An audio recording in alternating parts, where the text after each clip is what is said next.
You've decided you want to buy waterfront property.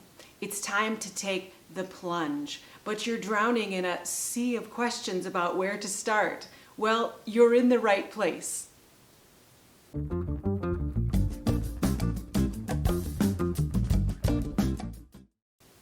This is Cabin Connections in Northwestern Wisconsin, where we have hundreds of lakes and thousands of acres of wooded land just 2 hours from the Twin Cities. This is Cabin Land. I'm Wanda Boldon, and I've been helping people buy and sell real estate in Northwestern Wisconsin for over 25 years. This channel is all about helping people get connected and stay connected to our beautiful lakes and recreation area.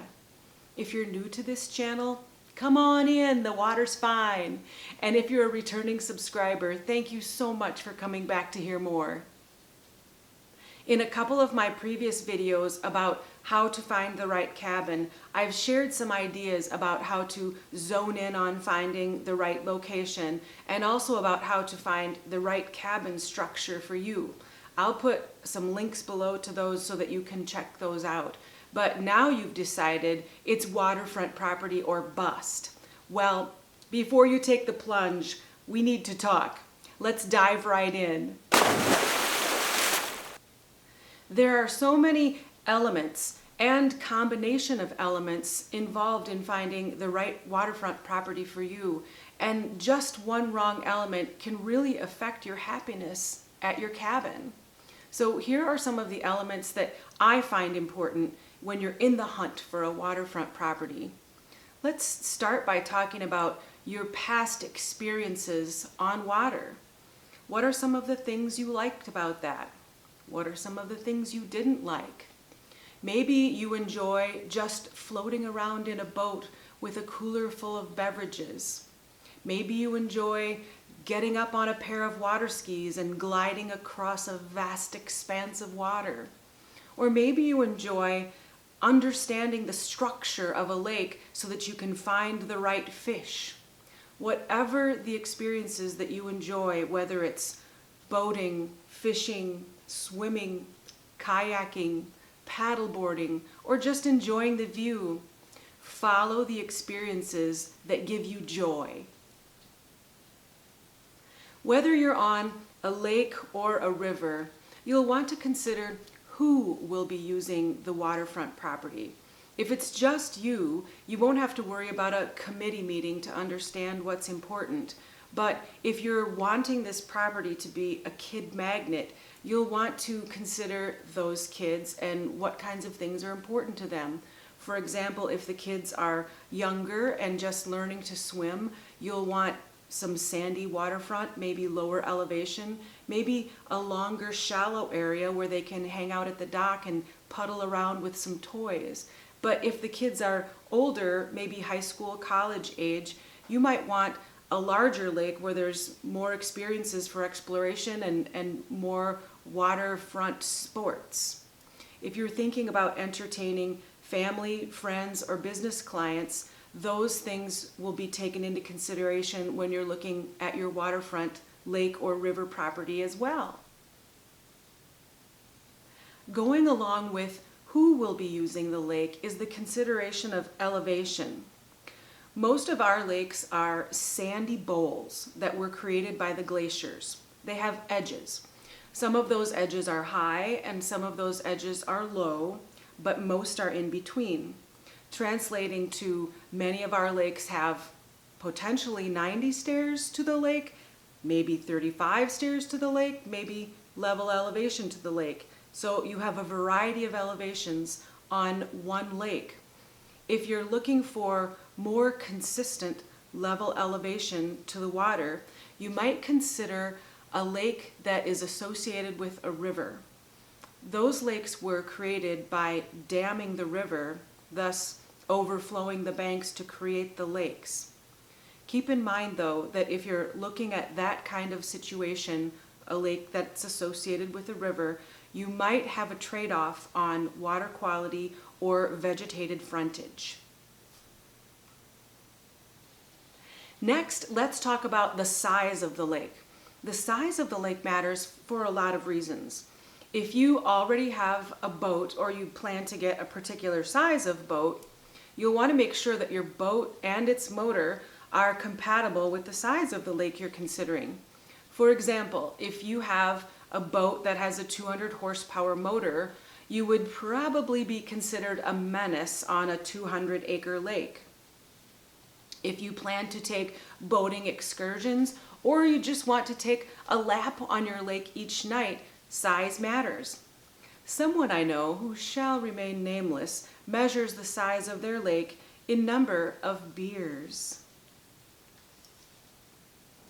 Your overall view will be affected by the size of your lake as well.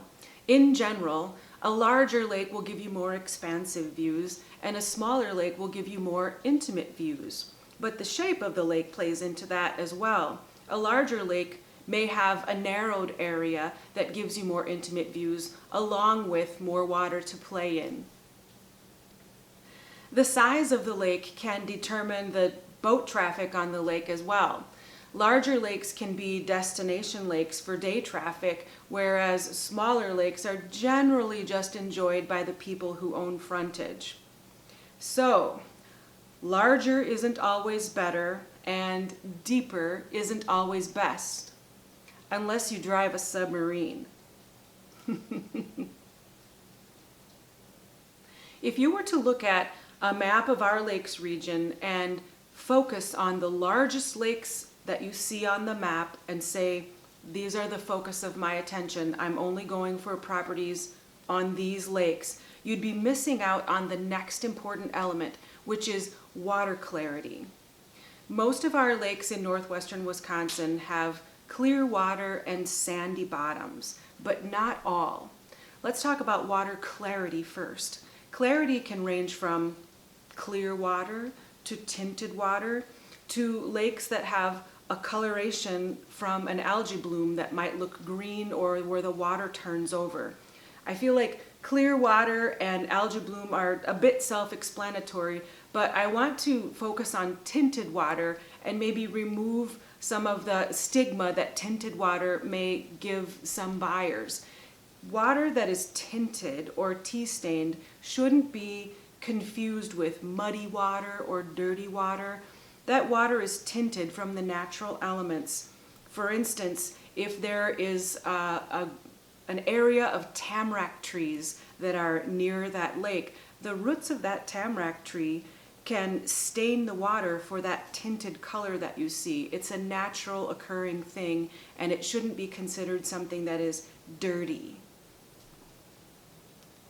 Another element under the category of water quality is vegetation. Vegetation isn't a bad thing. The vegetated life, whether it's in the lake or around the perimeter of the lake, is what serves as a filter to the water. It helps keep the water clear. And vegetation can indicate different things for different buyers. Some kinds of vegetation are good for one buyer and another might be good for another buyer. And so you're asking yourself, I don't want any vegetation. I just want clear, sandy frontage so that I can swim, my kids can swim. Well, let's talk about that a little bit. I think it's nice to have sandy frontage too, but let's say, for example, you find a property that has reeds coming out of the water. Reeds are an indication that there is nice hard sand bottom. That's where they grow. Or maybe there's cabbage weed in the bottom of the lake at the frontage where you're looking. Well, that's an indication that that might be great fishing habitat. So depending on what your goals are, vegetation can lead you to what you're looking for. Now remember, there are zoning regulations as to clearing your waterfront and removing vegetation, so you'll want to be wary of that. But bear in mind, vegetation isn't always a bad thing, and it's something that's necessary for the water quality. Then there's the element of lake bottom, and I consider that to be under the umbrella of water quality. And that can vary from hard sand bottom to silty covered frontage to wetland frontage.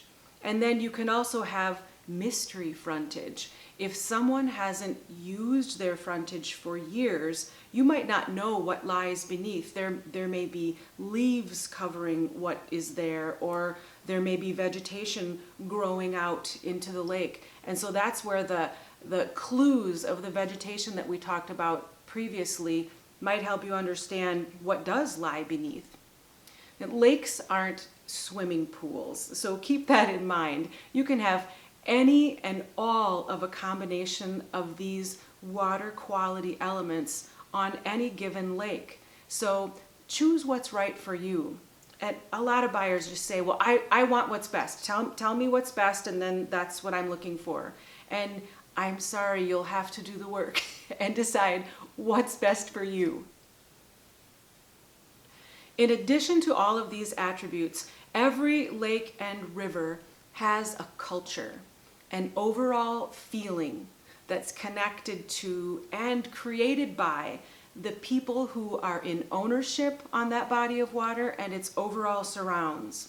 So, for example, a lake that is on the edge of county forest land, 20 minutes away from any other lake, is going to have a different ownership community than a lake that is a destination lake for boating and fishing just on the edge of town. So consider the overall vibe that works for you when you're analyzing things. Lastly, we come back to the B word. I know you could be tired of hearing about that, but it's a tough reality. Your budget determines so much. You may have a list of must-haves that doesn't match what you're able to or willing to spend. But take heart. Compromise isn't the end of the world, and creative thinking can create great outcomes. No two properties are alike, and there are many iterations of properties that cover all of the things we've talked about. Thanks for watching, and hit the subscribe button so you won't miss my next video. And if you want to find me on Facebook, Instagram, or learn more on my blog, I'll put links below so that you can find those. Let's stay connected. I'll see you next time.